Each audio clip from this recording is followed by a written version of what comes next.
Dengan mengubah mayat Dakaiju berangka menjadi senjata, terciptalah senjata kaiju atau yang juga disebut dengan Numbers. Senjata super kuat inilah yang mampu membantu seorang tentara mencapai kekuatan setara Dakaiju itu sendiri. Meski begitu, guna memakai senjata ini, dibutuhkan sinkronisasi antara si kaiju dan penggunanya. Bahkan, karena beratnya beban yang harus dipikul oleh tubuh pengguna, serta seringnya mereka bertarung di garda depan, setengah dari pengguna senjata kaiju berakhir mati. Jadi nggak sembarang orang mau dan bisa memakainya. Nah, di arc inilah kita pun akan melihat gimana pasukan pertahanan menyiapkan tentara terpilih guna dibersenjatai dengan senjata kaiju.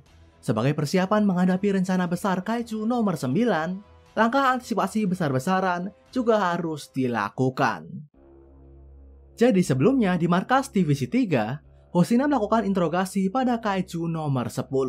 Setelah organ intinya terluka parah dan hanya menyisakan kepalanya, si kaiju humanoid itu ditangkap guna mendapatkan informasi soal kaiju nomor 9. Tapi setelah ditangkap, kaiju itu hanya mau bicara dengan Hoshina. Ternyata, setelah berduel dengannya, si kaiju kelihatan tertarik dengan Hoshina dan menganggapnya berbeda dengan manusia lain. Jadi saat Hoshina bertanya soal kaiju nomor 9, nomor 10 pun bersedia menjawabnya. Dan disinilah sebuah fakta mencengangkan diucapkannya. Kaiju nomor 10 menyebut kalau dirinya dibuat oleh kaiju nomor 9 sendiri. Jadi selain sanggup mengendalikan dan membangkitkan para kaiju, nomor 9 juga sanggup menciptakan seekor Dakaiju. Nah, nomor 10 juga bersedia membocorkan rencana kaiju nomor 9. Tapi dia punya satu syarat. Dia ingin bertarung bersama Hoshina sebagai senjatanya.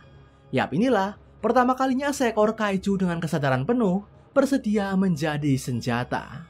Si kaiju pun bilang kalau duelnya dengan Hoshina adalah pengalaman yang amat menyenangkan. Karena itulah dia ingin bisa terus bertarung, entah itu dengan kaiju ataupun manusia. Awalnya, Hoshina berniat menolak tawaran itu. Asisten operatornya, Okonoki, juga bilang kalau itu terlalu berbahaya. Tapi menyadari gimana pasukan pertahanan nggak punya sumber informasi lagi, Hoshina pun merasa kalau dia memang perlu melakukan pengorbanan. Akhirnya, Hoshina pun menerima tawaran kaiju nomor 10. Tapi dia menegaskan kalau dirinya nggak akan biarkan tubuhnya dikendalikan. Jadi Hoshina bilang kalau dialah yang akan menggunakan si kaiju. Dan mendengarnya, kaiju nomor 10 tersenyum seolah menerima tantangan itu. Nah, setelah mendapat info dari kaiju nomor 10, Hoshina pun mengadakan rapat yang melibatkan para petinggi pasukan pertahanan serta perwakilan dari divisi lain. Di sanalah dia memberitahu kalau penyerangan yang akan dilakukan oleh kaiju nomor 9 bakal membutuhkan tiap divisi buat bekerja sama. Jadi, Hoshina memberitahu kalau kaiju nomor 9 sanggup menciptakan Dakaiju berkekuatan tinggi seperti kaiju nomor 10. Bahkan yang lebih mengerikan, nomor 10 ternyata hanyalah prototipe, masih punya nilai fortitude mencapai 9,0. Artinya, di penyerangan nanti, bakal ada Dakaiju lain dengan level kekuatan yang lebih tinggi. Hoshina juga memberi statistik yang mendukung fakta ini. Jadi, selama beberapa tahun belakangan, jumlah kaiju dengan jenis baru dan nilai fortitude yang tinggi semakin meningkat. Karena itulah, kaiju nomor 9 dipercaya bersembunyi di lokasi yang menurut studi menjadi tempat munculnya para kaiju. Lokasi di mana adanya patahan bumi yang menghasilkan energi dan tekanan besar.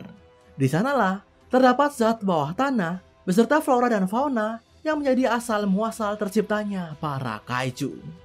Nah, lokasi ini pun nggak bisa dilacak secara spesifik maupun diakses oleh manusia. Karena itulah, pasukan pertahanan hanya bisa menunggu kaiju nomor 9 bergerak. Untuk itu, Hoshina mengusulkan sebuah strategi guna mengantisipasi kemungkinan terburuknya, yaitu dengan menciptakan faktor kejutan sebanyak mungkin. Jadi, karena kaiju nomor 9 sanggup mengakses memori manusia yang diserapnya, dia juga bakal tahu detail kekuatan pasukan pertahanan dari memori Isao. Karena itulah, pasukan pertahanan perlu melatih para generasi muda guna menciptakan kekuatan kejutan. Dan yang paling utama adalah mencari kandidat tentara yang sanggup memakai senjata kaiju nomor 6. senjata dari kaiju terkuat yang sampai sekarang belum bisa dipakai oleh siapapun.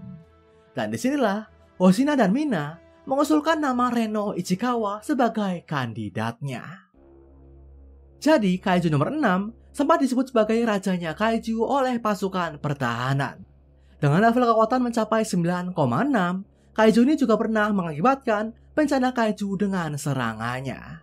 Barulah setelah divisi 1 dan 2 bekerja sama, kaiju ini pun sanggup ditaklukkan. Meski pada akhirnya banyak korban berguguran termasuk ibu Kikoru, Hikari Shinomiya. Nah, yang beritahu Reno akan terpilihnya dia sebagai kandidat adalah Kapten Divisi 4 Jugo Ogata. Sebagai rekan seperjuangan Hikari, dia tahu betul akan mengerikannya kaiju nomor 6 dan senjatanya. Tapi begitu mendapat tawaran, Reno dengan tegas menyatakan kebersediaannya. Bahkan meski Ogata udah menyebut akan bahayanya senjata kaiju itu. Sampai tibalah saat Reno melakukan uji coba kecocokan, sebuah mimpi buruk seakan diperlihatkan padanya. Saat mencoba memakai bagian dari senjata kaiju nomor 6, kekuatan di tubuh Reno seakan disedot oleh si kaiju. Di sanalah dia seakan bisa melihat kaiju nomor 6 menatap di depan matanya. Dan dari ketakutan serta tekanan inilah, Reno pun berakhir pingsan. Di sinilah dia juga sadar kalau selama ini Kafka juga melihat pemandangan mengerikan ini. Setelah sadar, Reno pun kembali disuruh buat mempertimbangkan keputusannya. Tapi dia nggak bergeming dan tetap bertekad akan mencobanya. Sampai akhirnya, Ogata pun sadar kalau Reno nggak akan berubah pikiran. Karena itulah, demi membuat Reno benar-benar siap memakainya, dia pun beri masa percobaan selama 1 bulan. Kalau dalam periode itu, Reno bisa menunjukkan kalau dia sanggup menguasainya, dia baru dibolehkan terlibat dalam misi. Disinilah ujian baru dalam perjuangan Reno dimulai. Nah, setelah 1 bulan berlalu, misi pertama Reno bersama senjata kaijunya pun akhirnya tiba. Misi inilah yang bakal jadi ujian terakhir Reno buat membuktikan kelayakannya sebagai pengguna senjata kaiju. Dan di sini, kita pun akhirnya diperlihatkan Reno dengan seragam kaiju nomor 6-nya. Begitu misi dimulai, Reno pun langsung menunjukkan kehebatannya. Karena kaiju nomor 6 punya kekuatan yang berhubungan dengan es, Reno pun sanggup mengirim tembakan-tembakan yang gak hanya punya daya rusak, tapi juga sanggup membekukan targetnya.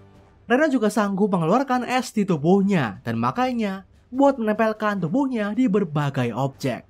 Dengan fitur inilah, Reno sanggup mendarat di bidang yang tinggi dan mengirim tembakan dahsyat dari arah yang gak diduga-duga.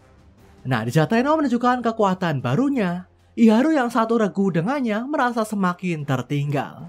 Dan disinilah perasaan iri dan inferior mulai tumbuh dalam dirinya.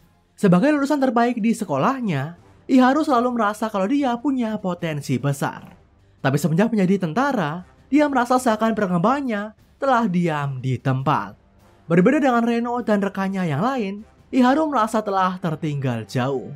Sampai akhirnya di misi ini, dia pun terlalu memaksakan diri hingga gagal mengalahkan seekor kaiju bawahan.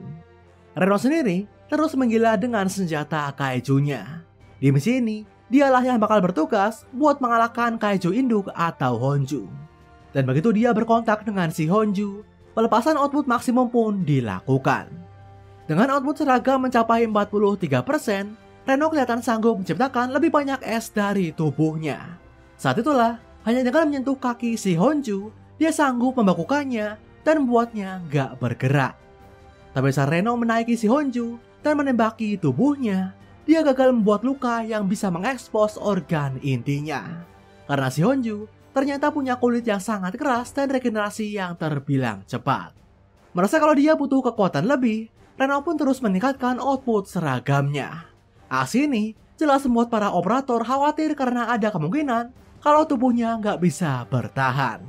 Dan meski Reno bilang kalau dia baik-baik aja, ekspresi wajahnya menunjukkan kalau dia sedang tertekan.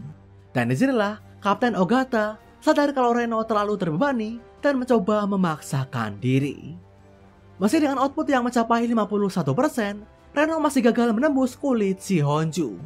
Disinilah situasi menjadi semakin gawat saat si Honju menunjukkan wujud barunya. Kali ini, di samping punya kulit yang keras, punggungnya juga dilapisi dengan cangkang yang berduri. Dan dengan wujud barunya, si Honju juga sanggup menyerang dengan menembak dari mulutnya. Reno pun terus memaksakan tubuhnya buat melepas lebih banyak kekuatan. Hingga akhirnya, organ dalam tubuhnya perlahan mulai terluka. Dan melihat kejadian ini, Ogata menjelaskan kalau ini adalah fenomena saat para pengguna senjata kaiju nggak bisa mengendalikan hasrat bawah sadar mereka.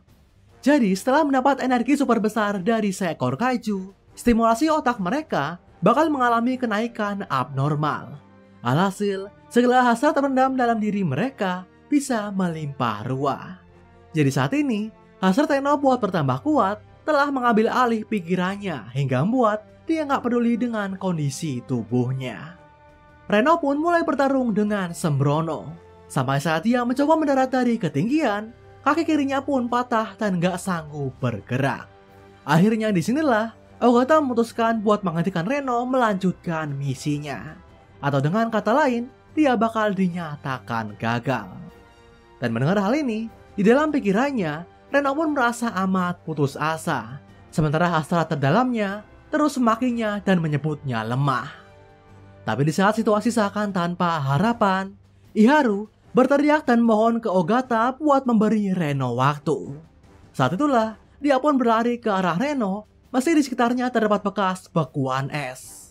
Dan disinilah, Iharu menunjukkan bakat terpendamnya. Meski dengan output seragam 24%, dia berhasil menghancurkan gunungan es di depannya. Hingga akhirnya, dia sanggup membawa Reno menjauh dari si Honju. Begitu Reno sadar, Iharu pun beritahu kalau sang kapten telah memberinya waktu tambahan. Jadi sementara para senior menarik perhatian si Honju, Reno harus bersiap melanjutkan misinya. Iharu pun bilang kalau dia akan ikut membantu Reno mengekspos organ inti si kaiju. Dengan begitu, Reno tinggal menembakkannya dari jarak jauh. Awalnya Reno jelas khawatir kalau ini malah bakal membahayakan rekannya.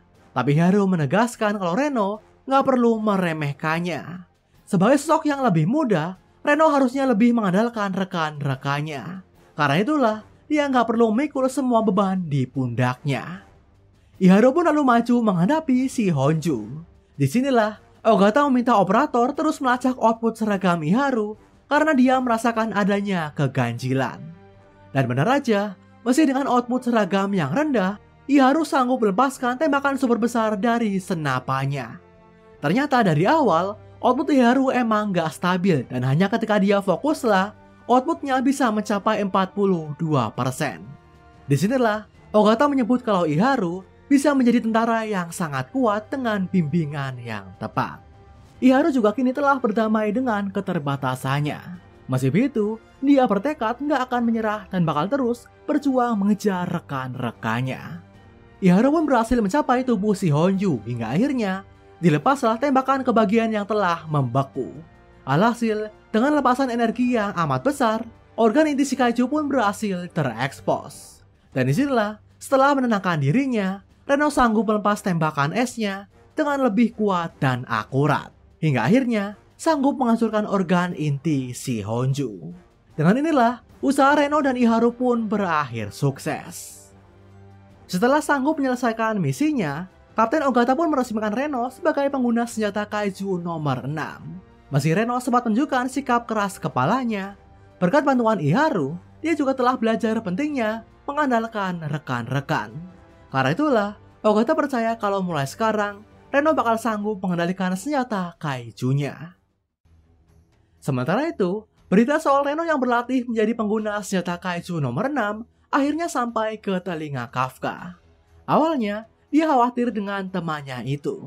Tapi Kikoru kembali mengingatkan Kafka buat jangan meremehkan Reno, karena dia adalah seorang tentara juga. Nah, hal ini pun bikin Kafka juga merasa kalau Reno telah meningkat pesat sebagai seorang pembasmi kaiju. Dan di saat yang sama, dia juga merasa tertinggal karena dirinya hanya bisa mengandalkan kekuatan kaijunya. Seakan ikut termotivasi, Kafka pun berlatih di malam harinya. Di sanalah, dia bertemu sosok yang sanggup meluruskan keraguan di hatinya itu. Dialah Wakil Kapten Divisi 3 Hoshina. Jadi, sebagai pencetus misi persiapan penyerangan kaiju nomor 9, Hoshina sering datang ke markas pusat. Disinilah akhirnya dia pun bertemu dengan Kafka. Dan begitu Kafka melihatnya, Hoshina langsung melayangkan pedangnya ke leher Kafka. Alhasil, dia jelas dibuat terkejut dan ketakutan. Tapi di sini, Hoshina bilang kalau itu adalah pembalasannya karena Kafka telah menyembunyikan identitasnya sebagai Kaiju nomor 8. Meski begitu, Hoshina juga berterima kasih ke Kafka karena telah menyelamatkan Divisi 3. Bahkan secara spesifik, Hoshina menyebut kalau Kafka lah yang telah berjasa karena mau berubah wujud di situasi yang genting itu. Jadi anggapan Kafka kalau semua usahanya adalah berkat kekuatan Kaiju nomor 8 terbukti salah di mata orang. Karena pada akhirnya, Kafka sendirilah yang memilih segala tindakannya. Akhirnya, Kafka pun bilang ke Hoshina kalau dia juga ingin diakui lewat usahanya sendiri. Meski begitu, dia sadar kalau hanya dengan kekuatannya sendiri nggak akan bisa berbuat apa-apa. Karena itulah, dia bakal terus berubah menjadi kaiju meski ada resiko kalau dia nggak akan bisa kembali ke wujud manusianya. Dan mendengar tekad Kafka itu, Hoshina pun mengajaknya buat berlatih dengannya. Keduanya pun datang ke sebuah kuil yang disebut sebagai tempat dimakamkannya para pembasmi kaiju sejak zaman Edo. Di sanalah Hoshina menunjukkan pada Kafka teknik bela diri aliran pasukan pertahanan, sebuah seni bela diri tangan kosong yang telah turun-temurun dipakai oleh para tentara, termasuk Isao Shinomiya. Jadi karena Kafka nggak bisa memakai senjata, teknik ini bakal berguna buat meningkatkan keahlian bertarungnya. Apalagi dia terlalu mengandalkan regenerasi kaijunya saat bertarung. Hoshina pun berniat melatih Kafka dengan bela diri ini. Dengan begitu, kekuatan Kafka sebagai manusia bisa meningkat juga. Sehingga nantinya, dia nggak perlu selalu mengandalkan kekuatan kaijunya saat bertarung. Inilah usaha yang bisa Kafka lakukan sendiri sebagai manusia. Setelah selesai, keduanya pun meninggalkan kuil. Dan saat itulah, Kafka memberi salam penghormatan pada kuil tersebut. Dan disinilah secara misterius, dia melihat sosok prajurit dari masa lampau, lengkap dengan armor dan tombaknya. Saat itulah, Kafka bagaikan melihat hantu. Dan kemungkinan, ini bakal jadi clue yang penting soal misteri kekuatan kaiju Kafka juga. Kafka pun terus berlatih buat menguasai teknik bela diri yang diajarkannya. Sementara pasukan pertahanan juga menyiapkan senjata kaiju lain buat digunakan oleh dua tentara terpilih. Kapten Divisi 1 Narumi sedang dalam proses sinkronisasi dengan seragam kaiju nomor 1. Jadi selain di retinanya, Narumi juga akan memakai senjata kaiju di tubuhnya. Sementara itu, Hikaru juga disiapkan buat memakai senjata kaiju nomor 4. Senjata inilah yang dulunya dipakai oleh Hikari Shinomiya, ibu Hikaru sendiri. Jadi guna membalaskan dendam sang ayah, Hikaru akan meminjam kekuatan sang ibu juga. Itu ya penjelasan alur cerita arc 6 Kaiju nomor 8. Di arc ini, kita emang baru berfokus ke perkembangan para karakter utama. Tapi disinilah, kita bisa melihat usaha dan pengorbanan para tentara buat bisa bertambah kuat. Karena di arc berikutnya, perang besar bakal terjadi. Jadi mari, nantikan pembahasannya. Oke, sekian video dari Reko Manga kali ini. Nantikan pembahasan manga lainnya dari channel ini. Akhir kata, sampai jumpa.